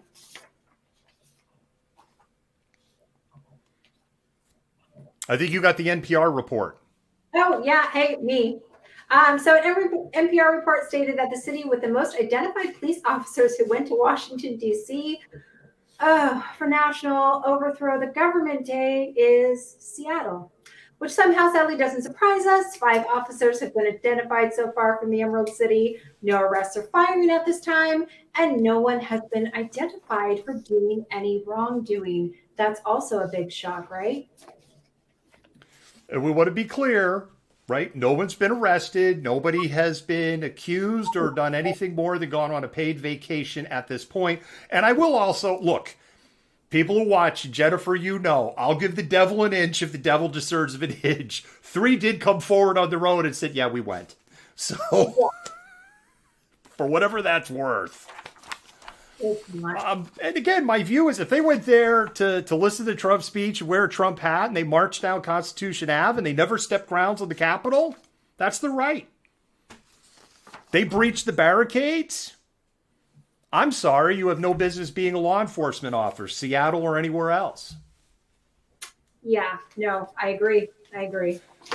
Oh, this one's a hot mess here. This is like, put on your tinfoil hats and we're going to go down a very deep, dark rabbit hole. Yeah.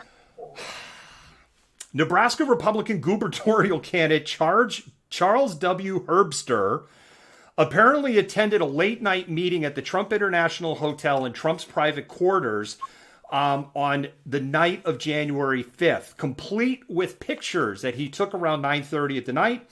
Herbster bragged online that he was in attendance at a strategy meeting, which is now being called a, quote, war council, unquote, for January 6th. Attendees included, these are his pictures, people. The fucking pictures. What's the F-bomb? This is written. Donald Trump Jr., Lara Trump, Kimberly Guilfoyle, Mike Pence, Second Lady, or former Second Lady Karen Pence, Ali Alexander, Daniel Beck, and Roger Stone. The journalist who's been working on this, Seth Aberson, has also identified Michael Flynn, Tommy Tuberville. This piece of crap's name, Jennifer, is coming up more and more. And Idaho businessman David Beck also was in attendance in this meeting on January 5th. By the way, Jennifer, he deleted all of those posts and deleted all those pictures because for some reason people believe that if you delete it, they just go away. They never, I guess they don't understand screen captures and the Internet Archive and the Wayback Machine. Anyway, it's all out there. Yeah, he must be hanging with the people we have in the arrest report. Okay, so the Pentagon has halted appointment of all Trump appointees to advisory boards, leaving a number of Trump allies, such as Corey Lewandowski and David Bossie, from serving on any panels, essentially rendering them moot, which is a good thing for them to be. And boom goes the dynamite. Mm-hmm. Yeah, so basically my understanding is they can sit in an office and say they have the job title, but they're not going to get to go to any meetings and actually do anything. Michigan is moving forward with the disbarment of Ellen Wood and Lindsey Powell. So there's an update of where those two have disappeared to. That's a really short one. You can go ahead and take the next one, Jennifer. Oh, Melissa Caroni, actress in a disaster of a witness for Rudy Giuliani, who appears intoxicated, has announced she will be running for state office in Michigan because, well, of course she is. Yeah. Poor Michigan. AOC, we get to talk about AOC. She utterly incinerated Ted Cruz in a tweet today. It was friggin' glorious. After AOC called for an investigation into Robinhood, if you're not familiar with what's going on, this is with the ordinary people like us fighting the hedge funds, the Wall Street, and winning at crushing Wall Street billionaires. And yeah, they put their thumbs on the scale today because Robinhood said, no, you can't buy any more stock. You can only sell it, basically gutting this insurrection on the short sellers of people trying literally to put GameStop friggin' out of business. So that's the backstory behind that. Anyway, AOC did a tweet along with a bipartisan group of Congress critters calling for investigation in this and just going like, this is utterly bullshit. So Ted Cruz kind of jumped in with like, I agree with this, with the fingers pointing down. And AOC wrote in reply, I'm happy to work with Republicans on this issue where there's common ground, but you almost had me murdered 3 weeks ago, so you can sit this one out. Happy to work with almost any other GOP that aren't trying to get me murdered. In the meantime, if you want to help, you can resign. Yeah, I like her. I like her the same. a lot. I'm an American. You're a sick asshole. All right. What's the next one we got here? All right, here we go. In a story posted on The Root, Black veterans are voicing no surprise that 20% or more of those who stormed the Capitol were former military, where they complain that racism, white supremacy runs rampant within the ranks. Shocked, I tell you, shocked. Yeah. Me too. Jennifer, we're to our favorite part of the show. Oh, God help us. All right. We're to the arrests. I get the we're to the arrest.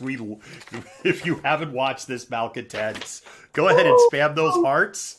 Let people know that this is probably the best part of the show, which is why we've purposely moved it to the end. John Lola. This is one I'm going to have such a hard time saying this one with a straight face. John Lolas was kicked off of a Delta flight leaving Reagan Washington National Airport after screaming Trump 2020 over and over again after the plane pushed off the gate. He caused such a disruption that they decided not to take off and went back, and he got thrown off of the flight. He agreed to behave, and he was booked onto another flight.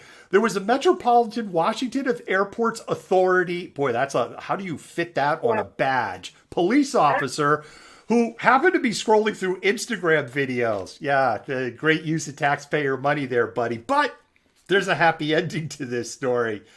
And in flipping through Instagram videos of the insurrection, he happened to notice Lolas and also happened to notice that he was wearing the same clothes he wore in the video. So he detained him, searched his bag, found this distinctive Trump and American flag that had kind of been somehow surgically put together. And there happened to be other agents in there working on other cases, rounding up people coming out of the airport. And they're like, oh, okay, we can round up this asshole and hold him for probable cause. Oh, yeah.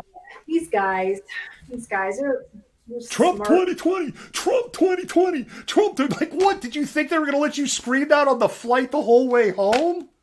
Yeah. You're not a child. It's not acceptable to be screaming on a plane. All right.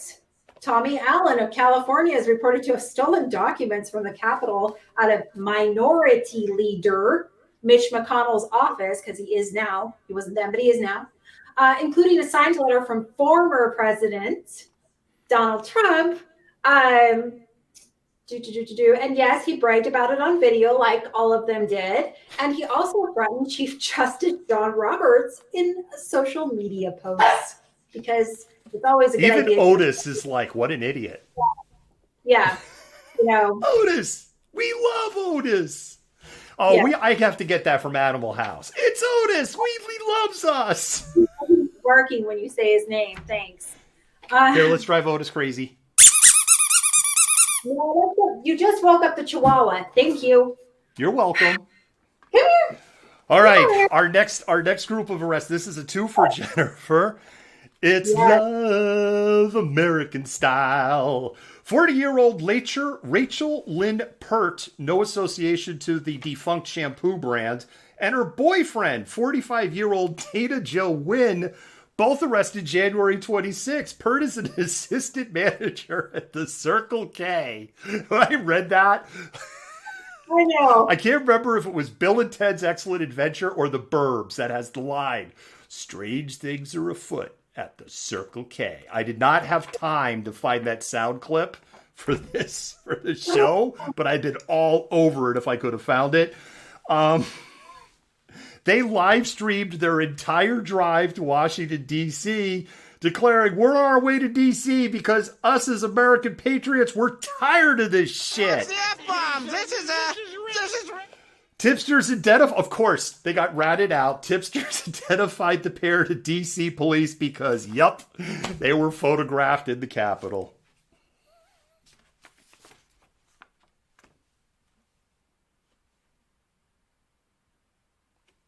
Oh no, I think we had a crash with Jennifer.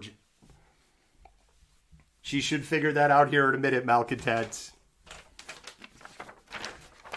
We will pop her back in.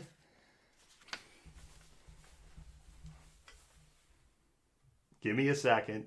This has never happened.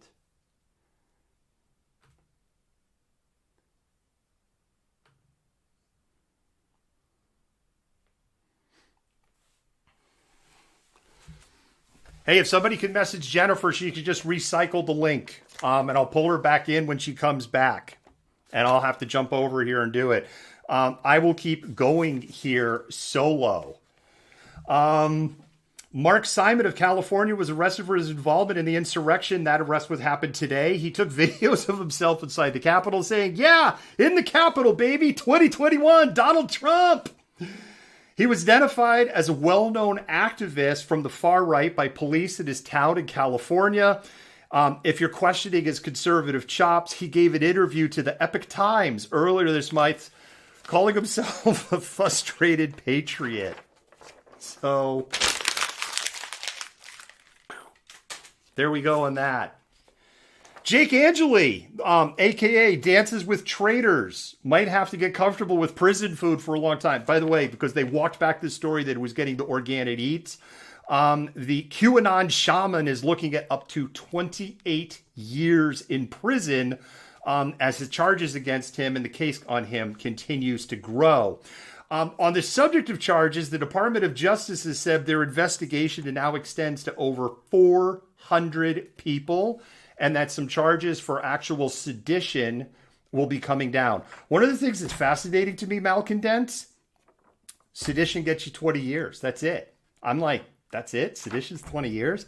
Some of these people, some of these younger people, they're going to come out and they can be able to get back into the game. And you know, and I know, and they know, and everyone else knows they ain't going to get the 20 years.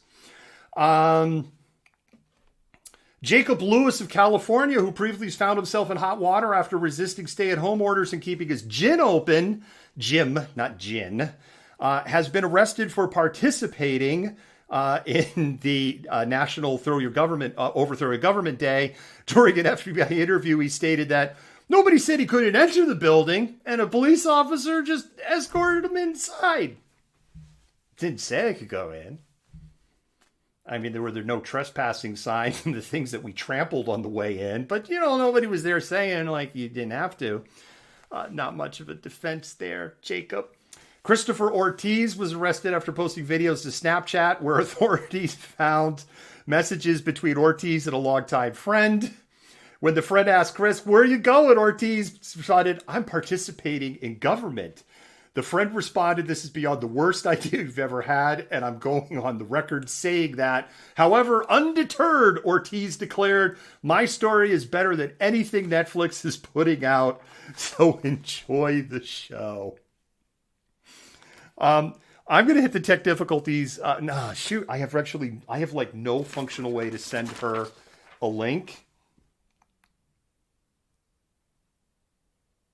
Oh, wow. Okay, she's coming back. I see the message. So Jennifer lost power in her place. She had a circuit breaker pop. So that's what happened. She lost power. She lost the power, but she's getting ready to come back. Ian Benjamin Rogers of California was arrested after evidence located in home and business, as well through text messages, showed Rogers believed Trump had won the election and built pipe bombs. He planned to go to war. In a text message, Rogers stated, "Told you she'd be back. Give me 1 second, Malcontent."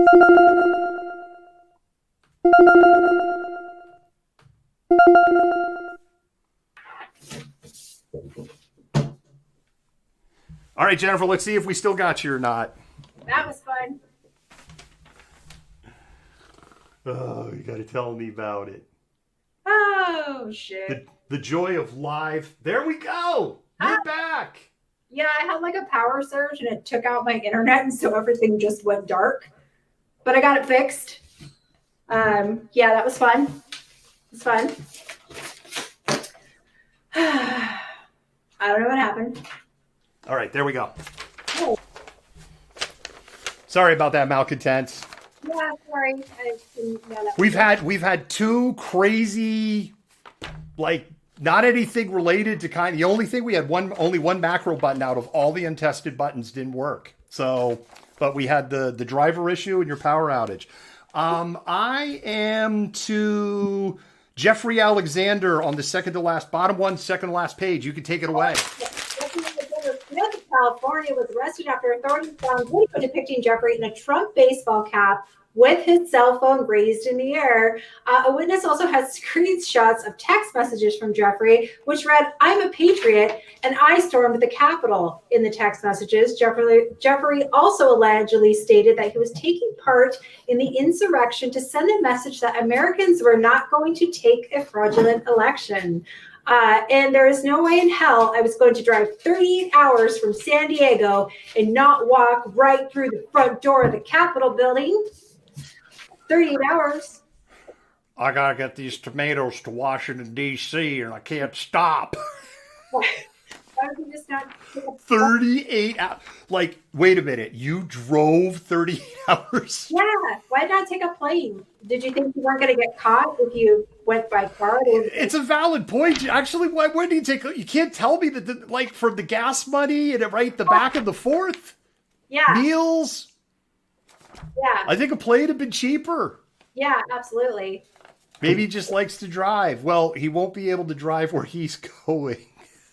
Push harder. We need more men. Yeah. Yes. Push harder. We need more men. Ayla Wolf. Justin McAuliffe outed himself in an interview, making the FBI aware of his antics on January 6th. The article that was written in a local publication included a photo of McAuliffe and other individuals in a member of Congress office carrying a Trump flag. In a social media post, McAuliffe wrote, "Yeah, I was in one of the offices. Some people were smoking a joint in the room. LOL. Cops came in and were like, okay, guys, really? They didn't even ask us to leave right away. They just let us sit down, hang out, and relax." Well, Jennifer, he gets to sit down, hang out, and relax in a prison cell tonight. Yeah, and probably without the joint, I'm willing to guess. All right, Malcontents, we got Jennifer back. We're at the end of the finish line. We're at the show. It's been a little crazy tonight. Oh. Get your questions in. Put your long list, your row of question marks. We will literally do Q&A. We're technically not at like the 2 hour mark because we didn't get started like officially until like almost like 8:15 or 8:20 tonight. But I don't know. We'll give it like 5 or 6 minutes. So we'll go ahead. If you got your questions or stuff, This is your time to get them into us. Yeah. And I know it takes about 20 seconds for the word to get out to the universe. Don't make me do my preacher thing. Put your hand on the screen. If you put your hand on your screen right now, you'll feel the power of Antifa going through the thing, because I am Press-Tifa. That's right. I'm Press-Tifa. If you put your hand on your screen right now, the power will flow through you and you will become a liberal. Wow, that was very powerful. Very moving. GameStop. I figured someone was going to ask about this. I think the party's over. The reality for me on GameStop, and I know like the Winkle, like, oh my God, Jennifer, the Winklevoss has found a way to become relevant in all of this. One of the things that jumped out at me that was kind of pointed out is there actually may be a legit reason, maybe, on why Robinhood pulled the plug, is that Robinhood would have to cover all of this stuff. And they may have run out of capital as a company under them to cover the bets. And they may have been told, you have to stop because you can't cover your bets anymore. But as we learned, one of the hedge funds that was hemorrhaging money from all of the shorts is also one of the biggest owners of Robinhood. Yeah. So they could have just wrote a check to keep the game going, but they weren't interested in doing it because they were getting killed. Yep. I saw a meme today that was like, rich people are always like, poor people just need to invest their money and, they won't be poor anymore. And so poor people are like, okay. And then the rich people are like, no, wait, stop. Yeah, it's not fair if they can't hoard all of the wealth, right? As far as for the billionaire hedge fund people that have been complaining about the money they've lost, cut back on avocado toast. That's my feedback to you. Yeah. All right. Any more questions here? We got. Don't make me. There's been so many comments about stop sign. We can't show the video because I know Twitch will give us a strike. So we can't show the video on air. If people are reading the comments and they're like, what are they talking about? Stop sign. Let me see if that's the TikTok button. Oh, wait a minute. You're not going to. I have to go to. That's right. We don't have lower thirds on there. Nope. That's the Twitter button. This should be the TikTok button, but the Twitter one's got to go away. We are on TikTok, by the way. Oh no, that's Twitch. I don't know. These are built into a keyboard, which is why I'm struggling right now. There actually is like no light up buttons here on these. And this is the first night I'm using these. We're on TikTok. It's Malcontent News. I'm not going to try to find the button anymore. We'll just let it go. That's the easiest place to find the video. It's on TikTok, Malcontent News. You don't have to be a TikTok member. You could just, everything's up there just in the wild for see. It's on our Twitter also, but it's buried down a little bit. And it's also on our Instagram. But we can't air it. What this is that Matthew on Sunday, he is a well-known, he's a street preacher, but let's face it, he's really an agitator. He got a stop sign across the face. Mm-hmm. He wasn't hurt. Which that's what makes it funny. And the other thing that makes it funny is what was said to him right before he got the stop sign to the face. And the fact that it was a stop sign in itself. I feel like that should be one of the noises we use for the buzzer is the connection of the stop sign to his face. That was also a suggestion, by the way, Jennifer, that was on there was stop sign sound. So I feel like maybe we should ask our viewers, like, each week, what buzzer noise they would like to hear for the next week, and then we can change it up. I could totally change it up. Actually, that's real easy to do. I could that is literally like 1 or 2 minutes of work to change it up. I like that. Yeah. We could have a little survey or something up. People could vote, and then that'll be the sound for the week. I love that idea. Malcontents, what do you think? Let us know in the comments. Any more questions? I'm already seeing people love that, but I'm also seeing people in the Twisted Tea camp, Jennifer, going Twisted Tea. Yeah, it's going to get old. I mean, I love the Twisted Tea video too, but man, you got to change it up every now and again. Carter, yes, it's the obnoxious preacher dude to answer that. We'll give you that as a question. There's sound, Dora. You just might have to hit the mute button on that, but there is definitely sound on those videos. Joyce, we need to have some kind of buzzer because otherwise we're just going to, because we're not, one of the things, we're not looking at the screen when we're talking to you. You can tell when I'm looking at the screen because I'm looking like that. Now you know I'm looking at the screen. So you want me here. And if we don't have something to let us know time's up, we're not going to know time's up. So we have to have something audio because we don't have a production engineer or PA in our rooms going, okay, that's it, stop. So we need something. Wind chimes. We'll have to put it up for vote. She's suggesting wind chimes. Okay. Our mod team over at Twitch is liking the idea of mixing it up. By the way, Twitch peeps, we're working on getting you emotes. We're making that happen. And we're actually working with a BIPOC person to make that happen. And your dollars that you've provided us on Patreon and Venmo, some of those dollars are going to pay a BIPOC person to make cool emotes for us on Twitch. Because I'm being told by the Twitch team, it's a big miss that we don't have them. And I don't even, honestly, Gen X is showing up here. I don't get it. But okay, I'm told like I'll get a lot more subscribers if we get them. So we're getting them. Okay. Jason, thank you for the love for the mods. I agree. We have awesome mods. They make all of this. Yeah. Pam has a question about sound effects. People are already excited about the emotes. This is great. Pam, get real quick there about your question on sound effects, or was that just a snarky question? Because there's so many. Someone says beep. I know we can't use beep beep. Oh, you know what? Here's another one, Jennifer, we could do. We could do the Wilhelm scream. The Wilhelm scream is not copyrighted. Oh, shit. Excuse my language. The Wilhelm scream, if you don't know what it is in every Star Wars movie. It has been around since like the 1950s. I think it's in all the Indiana Jones movies. It's this it's a very kind of fake, exaggerated, like kind of scream. And it was used for the first time in a movie when this guy, Private Wilhelm, died. But that's another one we could potentially do is the Wilhelm scream. Yeah, we need to compile a list. We are definitely going to have a pug emote. Yeah. Callie's going, I know the scream you're talking about that. Renee is saying there's a whole documentary on the Wilhelm scream. What? Yes, that's what Renee just said. Jeez. I think I'm going to lose an hour of my life tonight. Maybe two. I'm going to presume most documentaries are like an hour, so we'll see. I'm going to close on one thing. Jennifer, I watched a documentary about the band Pussy Riot. And everything that went on with them. I just saw that documentary for the first time.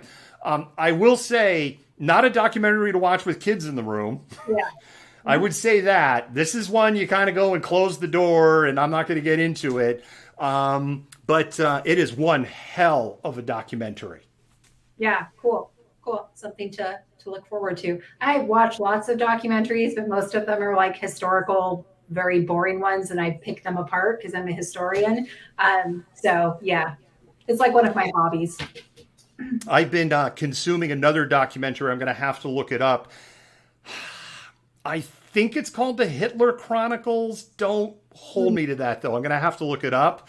It is all about his rise to power. So it starts with him all the way in World War I as a soldier. And then actually kind of, I think it stops at like around 1940. It doesn't go into the story that most people know at that point.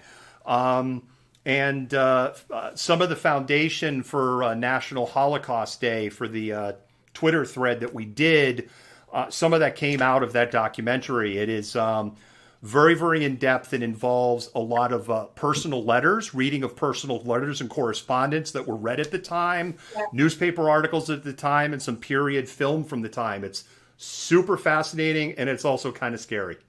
Yeah, I watched one recently that was actually pretty good about the Shining Path in Peru.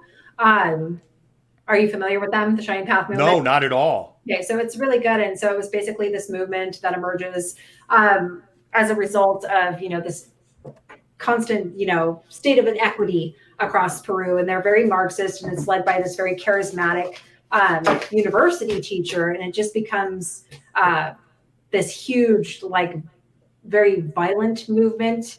But it's also, one of those things where the government, they actually had a Japanese president at the time, and I can't remember his name for the life of me at the moment because I'm just pulling this out of my head. I watched it a while ago. His daughter actually became president of Peru not long ago, and then pardoned him for his war crimes. But it's it's very interesting stuff. You should look it up if you have a chance. The Shining Path movements. There you go. So for our Insomniac fans, we just ruined your life tonight. I think we gave you like 3 or 4. The Hitler Chronicles thing, again, I'm not sure if that's the name. And the other thing, it's broken up into segments. That's not something you're going to consume in one night. And probably not something I would watch when you're trying to go to sleep. So probably not happy stuff. Malcontents, please give us your feedback on the format changes. We really want to know what you think about the Malcontented Minute and kind of doing these rapid action stories, and how we also mix things up to have something funny and to have something, a happy, a feel good story, and then do things that are more right to our roots in our wheelhouse. The other thing is, let us know what you think about other way, David. Let us, wow, my camera reversed at some point. Let us know what you think about the graphics over here. You might have noticed we changed some stuff over on that side also. I know people have been suggesting, hey, you need an animated logo. So animated the logo. So real curious to know your feedback. Do you like it? Do you hate it? You're ambivalent. You don't care. If you're like, I'm ambivalent, whatever. I like the content. I don't like, let us know. Jennifer, thank you so much. Yeah. I think this was all things considered, because we basically kind of a mess. Dove into wet concrete tonight. Yeah. I think this went really well. Yeah, sure. It was good. It was good. Yeah. It feels good. Feels good. All right. Good night, Malcontents. Bye, guys. Malcontent News is a team of journalists, activists, and researchers with 3 key missions. A commitment to show an unfiltered view of the before, during, and after of key events, live, as it happens. To defend the First Amendment using our rights of a free press. And to amplify the voices of underrepresented individuals, including Black, Indigenous, persons of color, and the LGBTQIA+ community. Our team is committed to seeking equality for all and holding those in power accountable. The easiest way to support Malcontent News is to bookmark our website at malcontentnews.com, like and follow us on Facebook, subscribe to us on YouTube, and follow us on Twitter, Twitch, Instagram, and in the Google News app. To provide financial support, you can become a patron, make a one-time donation through Venmo, or link your Twitch account to your Amazon Prime account and use your free subscription to subscribe to Malcontent News. Thank you for supporting independent journalism and for being a Malcontent.